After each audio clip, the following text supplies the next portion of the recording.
রাস্তায় রাস্তায় ঘুরতেছি, মানুষের দ্বারে দ্বারে যাচ্ছি, কেউ হেল্প করে না। আমি অনেক এলাকার মানুষের কাছেও গেছি, তাদের কাছে আমি যে সাহায্য চাইছি, কিন্তু তারা কোনো হেল্প আমাকে করে না। একবেলা খাইতে পারলে খাইতেছি, না খাইতে পারলে না খেয়ে আমি রাস্তায় রাস্তায়। বাবার মনে খুব আছে, আমার বাবা আমাকে আগেই বাসা থেকে বের করে দিছে। তারপরেও আমার যারা কাজিন ছিল, আমার আত্মীয় স্বজনরা আমার বাবাকে অনেক বুঝাইছে যে আমি যেন তার বাসায় যেয়ে থাকতে পারি। এই ঘটনার পরে আমার থাকার জায়গা নাই দেখে তারা বলছে যে আমার বাবাকে, যে মেয়েকে তাহলে থাকতে দাও। তো আমার বাবা ডাইরেক্টলি বলছে আমার মেয়েকে আমি বাড়িতে উঠাবো না, যে আমার কাছে রিকোয়েস্ট করতে আসবা সে তোমার তাদের বাসায় নিয়ে রাখো, আমি রাখবো না। আমার মেয়েকে আমি কোনো অবস্থাতে বাসায় উঠাবো না, যে মেয়ে একবার চলে গেছে সেই মেয়েকে আমি বাড়িতে উঠাবো না।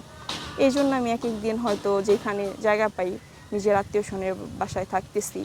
আমাদের ফেব্রুয়ারি 2 তারিখে 26 সালে ফেব্রুয়ারি 2 তারিখে আমাদের লাভ ম্যারেজ ছিল। মানে ভালোবেসেই হয়তো আমরা বিয়ে করি, তো সে আমাকে বিয়ে করে। বিয়ের পর থেকে সব কিছুই আমাদের ঠিক ছিল ধীরে ধীরে, ঠিক আছে। আমাদের মধ্যে সম্পর্কটাও মোটামুটি ভালো ছিল, মাঝে মধ্যে ঝগড়া হইতো আবার ঠিক হয়ে যাইতো। কিন্তু ফ্যামিলির সাথে যখন ওর বাড়িতে মা বাবার সাথে কিংবা ফ্যামিলির কাছে যখন যাইতো, আইসা আমার সাথে খুব রাফ বিহেভ করতো, জানি না কি কারণে। তো ধীরে ধীরে এরকম মনে করেন যে আমার সাথে ওর ভালোই, আমাকে ডাক্তার দেখে নিয়ে এসে সব কিছুই ঠিকভাবে চলতেছিল। কিন্তু হঠাৎ করে সে আমার সাথে যোগাযোগ বন্ধ করে দেয়, আমার সাথে কন্ট্যাক্ট করে না, ঠিক আছে। তো আমি ওর সাথে অনেক কন্ট্যাক্ট করার চেষ্টা করছি, আমাকে সব কিছুর থেকে ব্লক করে দিছে, এমনকি নাম্বার 2টাও চেঞ্জ করে ফেলছে। তার ফ্যামিলিতে যাওয়ার পরের দিন থেকে তাকে আমি খুঁজে পাচ্ছি না, সে গায়েব। তার ফ্যামিলি তাকে গায়েব করে ফেলছে, তার মা মামা সবাই মিলে তাকে গায়েব করে ফেলছে। আমি তাদের কাছে অনেক রিকোয়েস্ট করছি যে একটা সমঝোতা কিংবা ফ্যামিলির সাথে বসে আমাকে কিছু একটা সমাধান দিক, তারা আমাকে কোনো সমাধান দেয়নি। তারা ওই ফ্যামিলির থেকে টাকা খেয়ে ওই ফ্যামিলির কথাই বলছে, আমার কোনো কথা বলে নাই।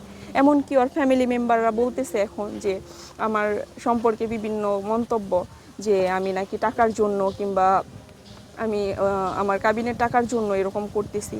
আসলে সেটা না, আমি কাবিনের টাকা চাচ্ছি না, আমি চাচ্ছি আমি আমার হাজব্যান্ডের সাথে সংসার করতে, আমার বাচ্চাটার বাবা পরিচয় দিতে, বাট তাকে আমি কোনোভাবেই খুঁজে পাচ্ছি না। আচ্ছা, আপনি কি মনে করেন আসলে আপনার হাজবেন্ডকে কেউ লুকিয়ে রাখছে বা এই জন্য খুঁজে পাচ্ছেন না? একসময় তো আপনাকে অনেক ভালোবাসতো, আপনি বললেন। হ্যাঁ, আমার সাথে সব কিছু ঠিক ছিল, 100%। ওকে হয়তো কেউ লুকিয়ে রাখছে, কিংবা ওর মার কারণে, ওর ফ্যামিলির কারণে আমার সাথে কন্ট্যাক্ট করতেছে না। যদি ও আমার সাথে সংসার করতে না চায়, আমার সামনে এসে আমাকে বলুক যে আমি সংসার করতে চাই না কিংবা এই কারণ। সে তো সেটাও বলতেছে না, আমার সাথে কোনো কন্ট্যাক্টই করতেছে না, তার মানে তো আমি এটাই বুঝি যে তার ফ্যামিলি তাকে গুম। আচ্ছা, আপনি বেশিরভাগ সময় আপনার দেখি যে একা একা ঘোরেন বা কারো বাসায় আপনি অন্য একবার এক একজনের বাসায় থাকেন। নিজের বাসায় আপনার বাবা মার বাসায় কেন থাকেন না? হ্যাঁ, আমার বাবা কিংবা আমার ফ্যামিলি, সেটাও বাবার সাথে আমার কথা হয় নাই। আমার ফ্যামিলি কিছু মেম্বাররা বলছে যে এখন কি করার, এখন এই সন্তান চলে আসো, এটা বলছিল, কিন্তু আমি তো আর না। পারেননি। এটা জানার পর কতটুকু কষ্ট লেগেছে? কষ্ট তো অনেক লাগছে আসলেই, কিন্তু সবচেয়ে কষ্ট এটাই, অন্য কেউ বলতে পারে কিন্তু ওর মা আমাকে অনেক অত্যাচার করছে, অনেক অত্যাচার করে এটাও অস্বীকার করছে যে এটা আমার ছেলের না, অন্যকে আমি বুঝবো কি করে। তার মা স্বীকারই করেন এটা তার ছেলের, অথচ তার ছেলের সাথে আমি থাকতেছি, তাহলে এটা কার সন্তান হতে পারে?